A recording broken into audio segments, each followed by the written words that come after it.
श्री गणेशाय नमः। 12 ज्योतिर्लिंग स्तोत्र। सौराष्ट्रे सोमनाथं च श्रीशैले मल्लिकार्जुनम् उज्जयिन्यां महाकाल ओंकारममलेश्वर परल्यां वेद्यनाथं च डाकिन्यां भीमशङ्करम् सेतुबन्धेतु रामेशं नागेशं दारुकावने वाराणस्यां तु विश्वेशं त्र्यम्बकं गौतमीतटे हिमालये तु केदारं घुस्मेशं च शिवालये एतानिर्ज्योतिर्लिङ्गानि सायं प्रातः पठेन्नरः सप्तजन्मकृतं पापं स्मरणेन विनश्यति। सौराष्ट्रे सोमनाथं च श्रीशैले मल्लिकार्जुनम् उज्जयिन्यां महाकाल ओंकारममलेश्वर परल्यां वेद्यनाथं च डाकिन्यां भीमशङ्करम् सेतुबन्धेतु रामेशं नागेशं दारुकावने वाराणस्यां तु विश्वेशं त्र्यम्बकं गौतमीतटे हिमालये तु केदारं घुस्मेशं च शिवालये एतानिर्ज्योतिर्लिङ्गानि सायं प्रातः पठेन्नरः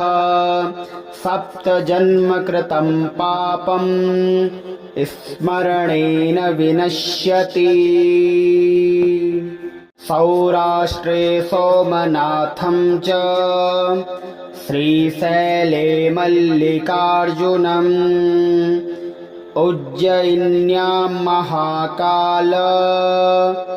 ओंकारममलेश्वर परल्यां वेद्यनाथं च डाकिन्यां भीमशङ्करम्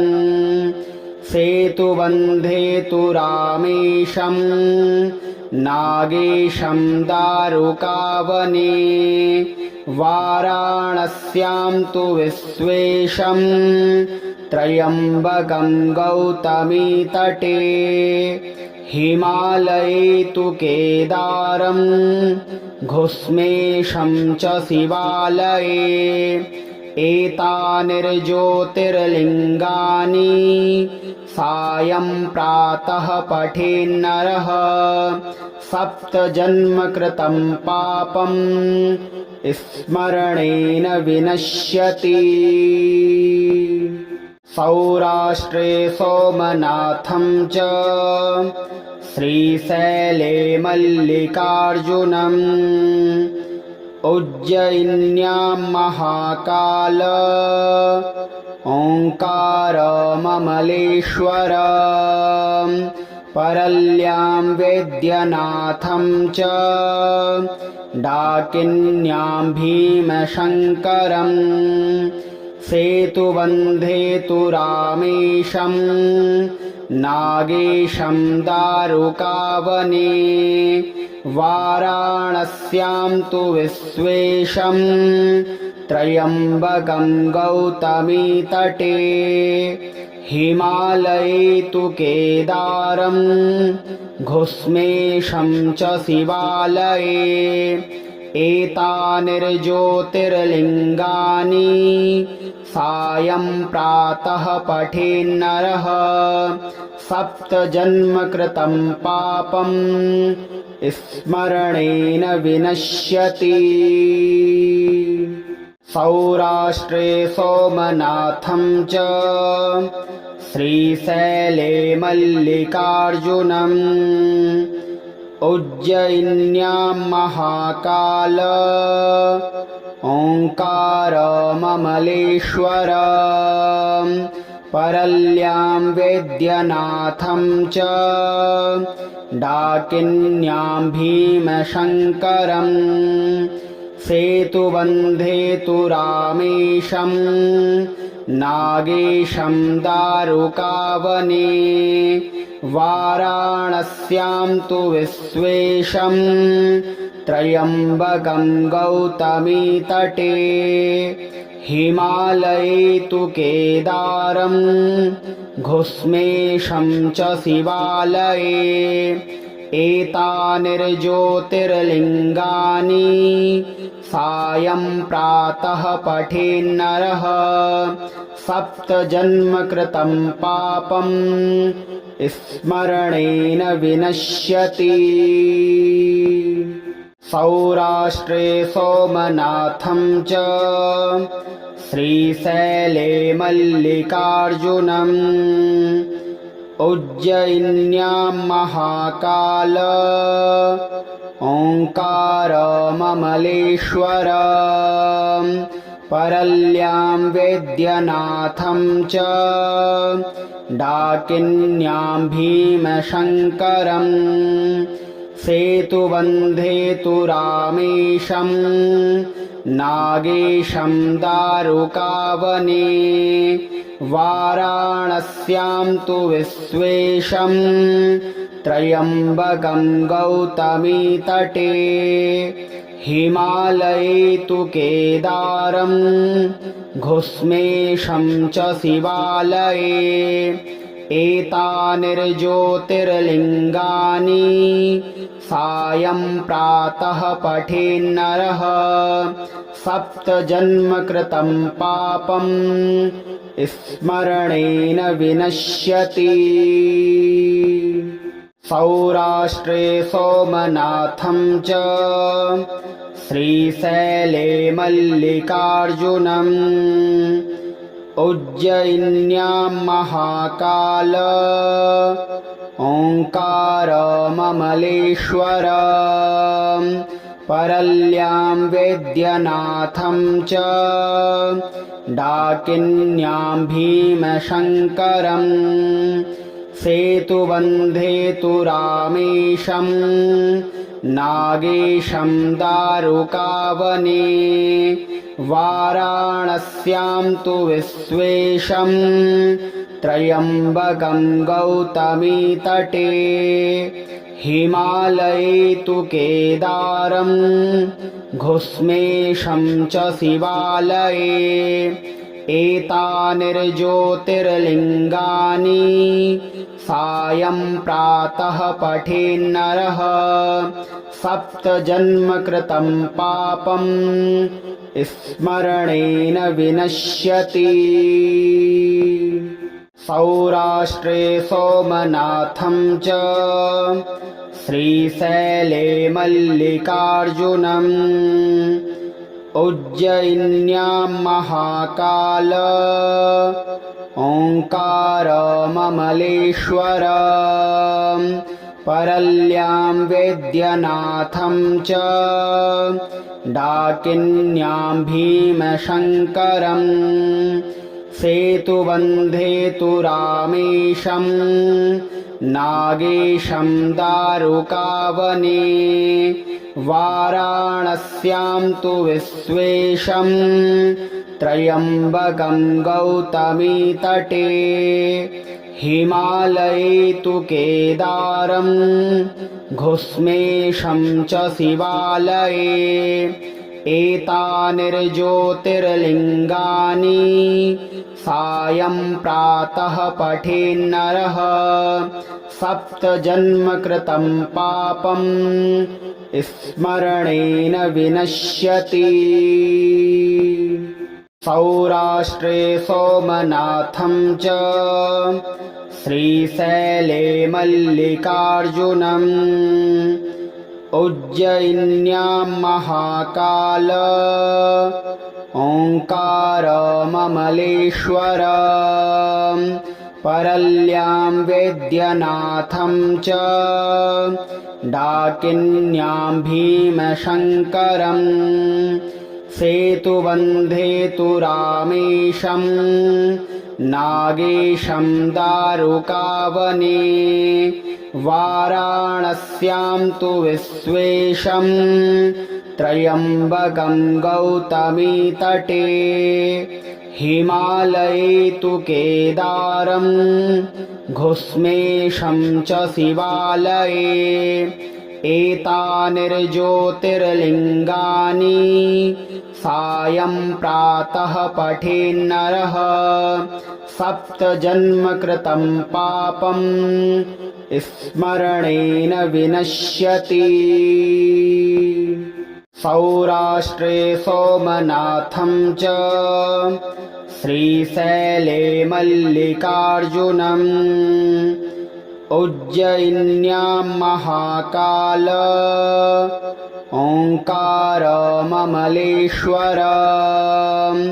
परल्यां वेद्यनाथं च डाकिन्यां भीमशङ्करं सेतुबन्धेतु रामेशं नागेशं दारुकावने वाराणस्यां तु विश्वेशं त्र्यम्बकं गौतमीतटे हिमालये तु केदारं घुस्मेशं च शिवालये एतानिर्ज्योतिर्लिङ्गानि सायं प्रातः पठेन्नरः सप्तजन्मकृतं पापं स्मरणेन विनश्यति। सौराष्ट्रे सोमनाथं च श्रीशैले मल्लिकार्जुनम् उज्जयिन्यां महाकाल ओङ्कारममलेश्वरं परल्यां वेद्यनाथं च डाकिन्यां भीमशङ्करं सेतुबन्धेतु रामेशं नागेशं दारुकावने वाराणस्यां तु विश्वेशं त्र्यम्बकं गौतमीतटे हिमालये तु केदारं घुस्मेशं च शिवालये एतानिर्ज्योतिर्लिङ्गानि सायं प्रातः पठेन्नरः सप्तजन्मकृतं पापं स्मरणेन विनश्यति। सौराष्ट्रे सोमनाथं च श्रीशैले मल्लिकार्जुनम् उज्जयिन्यां महाकाल ओङ्कारममलेश्वरं परल्यां वेद्यनाथं च डाकिन्यां भीमशङ्करं सेतुबन्धेतु रामेशं नागेशं दारुकावने वाराणस्यां तु विश्वेशं त्र्यम्बकं गौतमीतटे हिमालये तु केदारं घुस्मेशं च शिवालये एतानिर्ज्योतिर्लिङ्गानि सायं प्रातः पठेन्नरः सप्तजन्मकृतं पापं स्मरणेन विनश्यति। सौराष्ट्रे सोमनाथं च श्रीशैले मल्लिकार्जुनम् उज्जयिन्यां महाकाल ओङ्कारममलेश्वरं परल्यां वेद्यनाथं च डाकिन्यां भीमशङ्करं सेतुबन्धेतु रामेशं नागेशं दारुकावने वाराणस्यां तु विश्वेशं त्र्यम्बकं गौतमीतटे हिमालये तु केदारं घुस्मेशं च शिवालये एतानिर्ज्योतिर्लिङ्गानि सायं प्रातः पठेन्नरः सप्तजन्मकृतं पापं स्मरणेन विनश्यति। सौराष्ट्रे सोमनाथं च श्रीशैले मल्लिकार्जुनम्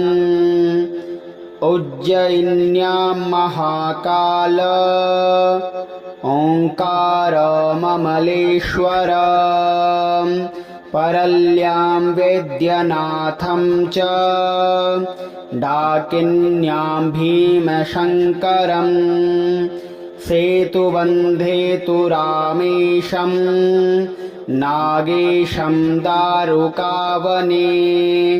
वाराणस्यां तु विश्वेशं त्र्यम्बकं गौतमीतटे हिमालये तु केदारं घुस्मेशं च शिवालये एतानिर्ज्योतिर्लिङ्गानि सायं प्रातः पठेन्नरः सप्तजन्मकृतं पापं स्मरणेन विनश्यति। सौराष्ट्रे सोमनाथं च श्रीशैले मल्लिकार्जुनम् उज्जयिन्यां महाकाल ओङ्कारममलेश्वर परल्यां वैद्यनाथं च डाकिन्यां भीमशङ्करं सेतुबन्धेतु रामेशं नागेशं दारुकावने वाराणस्यां तु विश्वेशं त्र्यम्बकं गौतमीतटे हिमालये तु केदारं घुस्मेशं च शिवालये एतानिर्ज्योतिर्लिङ्गानि सायं प्रातः पठेन्नरः सप्तजन्मकृतं पापं स्मरणेन विनश्यति। सौराष्ट्रे सोमनाथं च श्रीशैले मल्लिकार्जुनम् उज्जयिन्यां महाकाल ओङ्कारममलेश्वर परल्यां वैद्यनाथं च डाकिन्यां भीमशङ्करं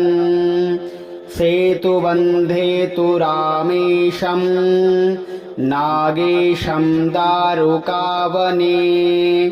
वाराणस्यां तु विश्वेशं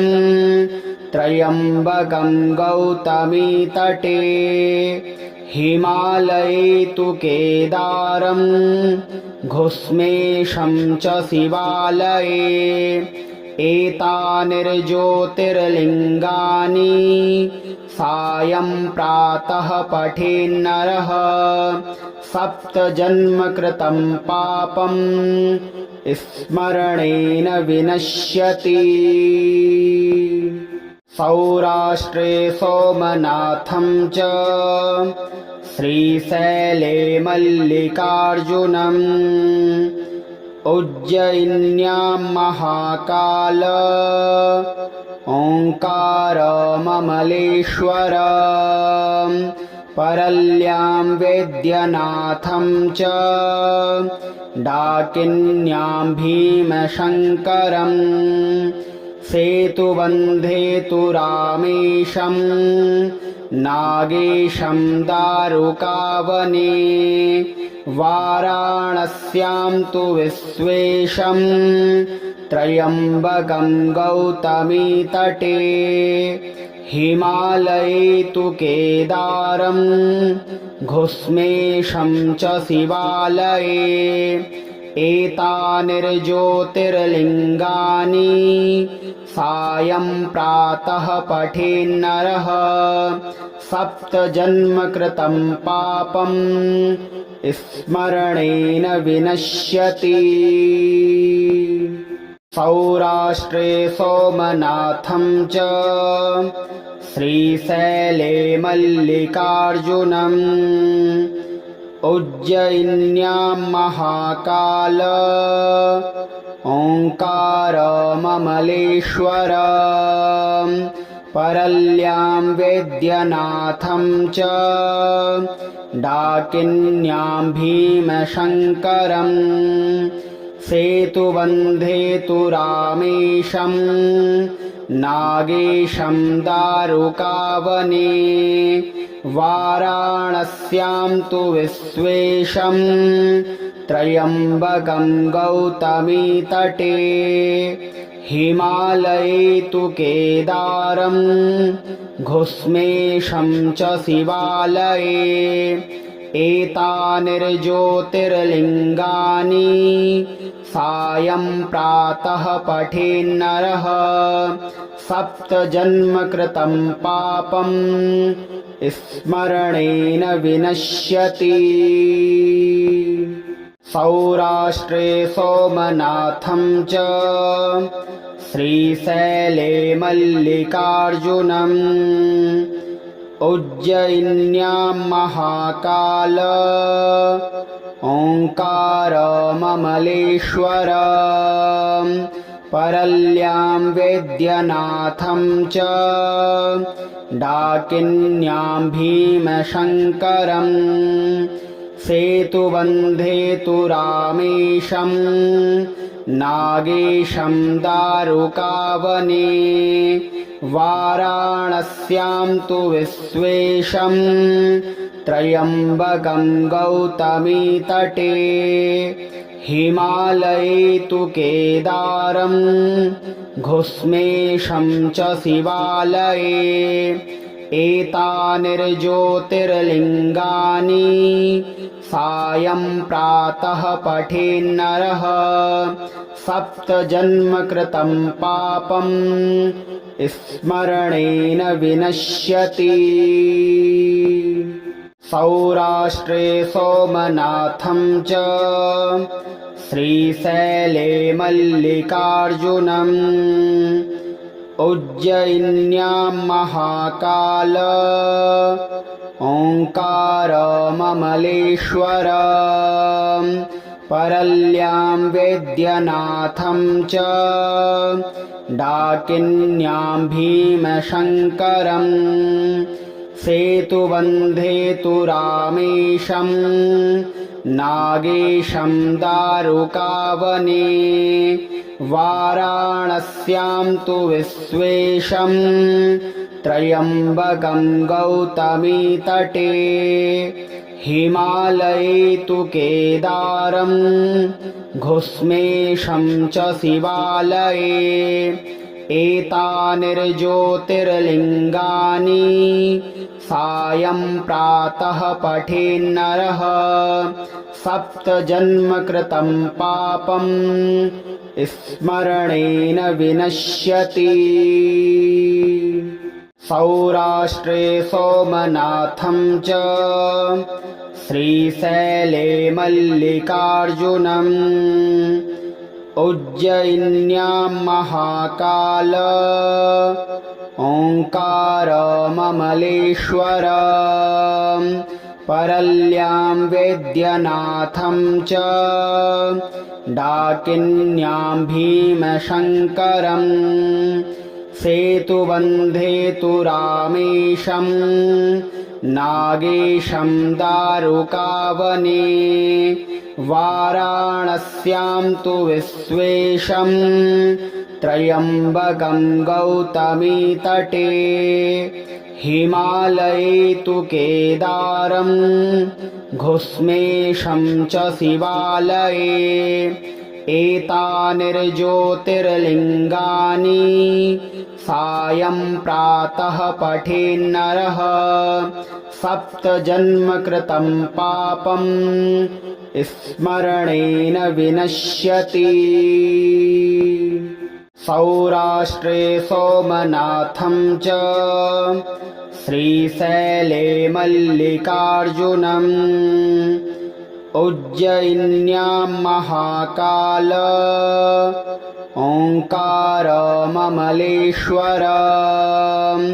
परल्यां वैद्यनाथं च डाकिन्यां भीमशङ्करम् सेतुबन्धे तु रामेशं नागेशं दारुकावने वाराणस्यां तु विश्वेशं त्र्यम्बकं गौतमीतटे हिमालये तु केदारं घुस्मेशं च शिवालये एतानिर्ज्योतिर्लिङ्गानि सायं प्रातः पठेन्नरः सप्तजन्मकृतं पापं स्मरणेन विनश्यति। सौराष्ट्रे सोमनाथं च श्रीशैले मल्लिकार्जुनम् उज्जयिन्यां महाकाल ओङ्कारममलेश्वर परल्यां वैद्यनाथं च डाकिन्यां भीमशङ्करम् सेतुबन्धे तु रामेशं नागेशं दारुकावने वाराणस्यां तु विश्वेशं त्र्यम्बकं गौतमीतटे हिमालये तु केदारं घुस्मेशं च शिवालये एतानिर्ज्योतिर्लिङ्गानि सायं प्रातः पठेन्नरः सप्तजन्मकृतं पापं स्मरणेन विनश्यति। सौराष्ट्रे सोमनाथं च श्रीशैले मल्लिकार्जुनम् उज्जयिन्यां महाकाल ओङ्कारममलेश्वर परल्यां वैद्यनाथं च डाकिन्यां भीमशङ्करम् सेतुबन्धे तु रामेशं नागेशं दारुकावने वाराणस्यां तु विश्वेशं त्र्यम्बकं गौतमीतटे हिमालये तु केदारं घुस्मेशं च शिवालये एतानिर्ज्योतिर्लिङ्गानि सायं प्रातः पठेन्नरः सप्तजन्मकृतं पापं स्मरणेन विनश्यति। सौराष्ट्रे सोमनाथं च श्रीशैले मल्लिकार्जुनम् उज्जयिन्यां महाकाल ओङ्कारममलेश्वर परल्यां वैद्यनाथं च डाकिन्यां भीमशङ्करम् सेतुबन्धे तु रामेशं नागेशं दारुकावने वाराणस्यां तु विश्वेशं त्र्यम्बकं गौतमीतटे हिमालये तु केदारं घुस्मेशं च शिवालये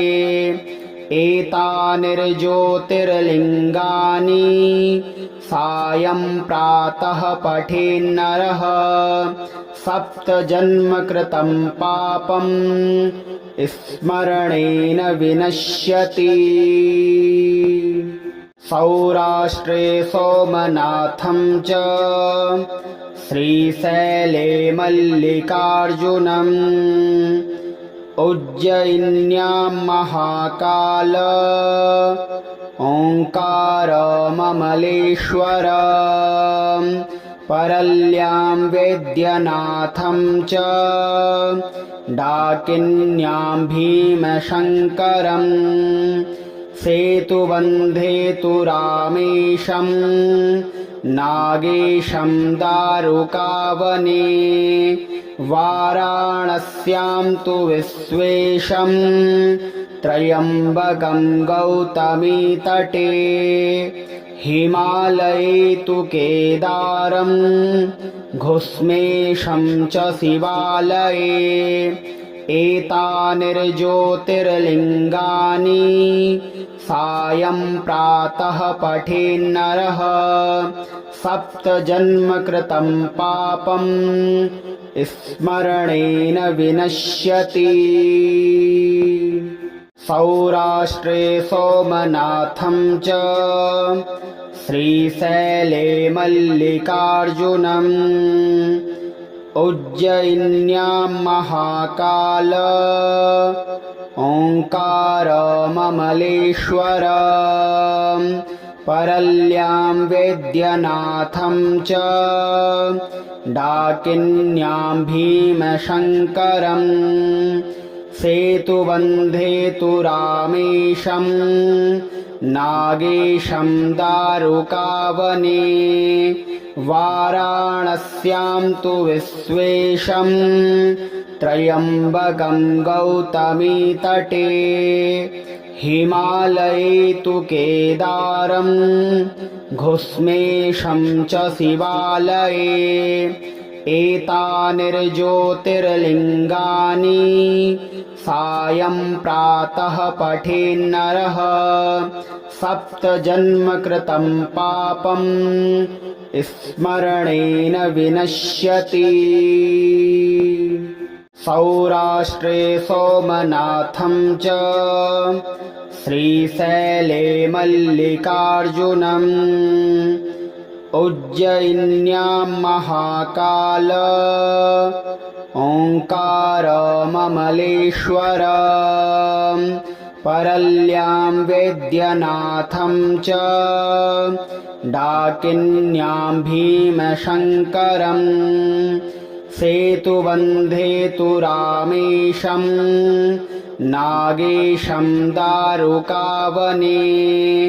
वाराणस्यां तु विश्वेशं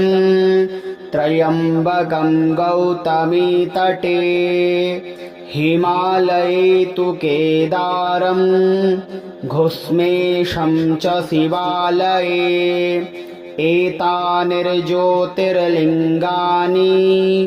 सायं प्रातः पठेन्नरः सप्तजन्मकृतं पापं स्मरणेन विनश्यति। सौराष्ट्रे सोमनाथं च श्रीशैले मल्लिकार्जुनम् उज्जयिन्यां महाकाल ओङ्कारममलेश्वर परल्यां वैद्यनाथं च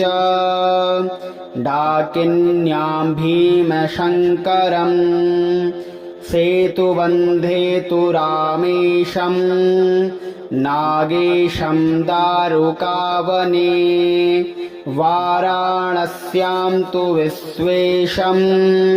त्र्यम्बकं गौतमीतटे हिमालये तु केदारं घुस्मेशं च शिवालये एतानिर्ज्योतिर्लिङ्गानि सायं प्रातः पठेन्नरः सप्तजन्मकृतं पापं स्मरणेन विनश्यति। सौराष्ट्रे सोमनाथं च श्रीशैले मल्लिकार्जुनम् उज्जयिन्यां महाकाल ओङ्कारममलेश्वर परल्यां वेद्यनाथं च डाकिन्यां भीमशङ्करम् सेतुबन्धे तु रामेशं नागेशं दारुकावने वाराणस्यां तु विश्वेशं त्र्यम्बकं गौतमीतटे हिमालये तु केदारं घुस्मेशं च शिवालये एतानिर्ज्योतिर्लिङ्गानि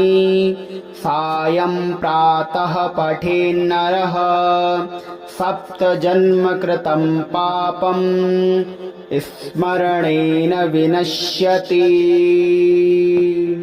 सौराष्ट्रे सोमनाथं च श्रीशैले मल्लिकार्जुनम् उज्जयिन्यां महाकाल ओङ्कारममलेश्वर परल्यां वेद्यनाथं च डाकिन्यां भीमशङ्करम् सेतुबन्धे तु रामेशं नागेशं दारुकावने वाराणस्यां तु विश्वेशं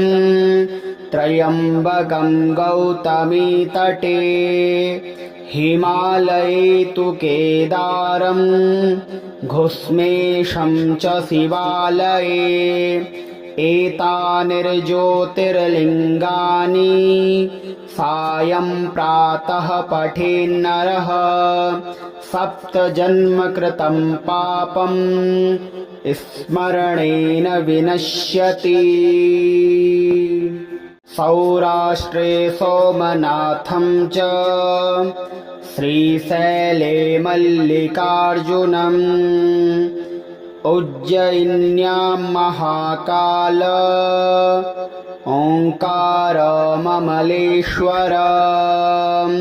परल्यां वेद्यनाथं च डाकिन्यां भीमशङ्करम् सेतुबन्धे तु रामेशं नागेशं दारुकावने वाराणस्यां तु विश्वेशं त्र्यम्बकं गौतमीतटे हिमालये तु केदारं घुस्मेशं च शिवालये एतानिर्ज्योतिर्लिङ्गानि सायं प्रातः पठेन्नरः सप्तजन्मकृतं पापं स्मरणेन विनश्यति।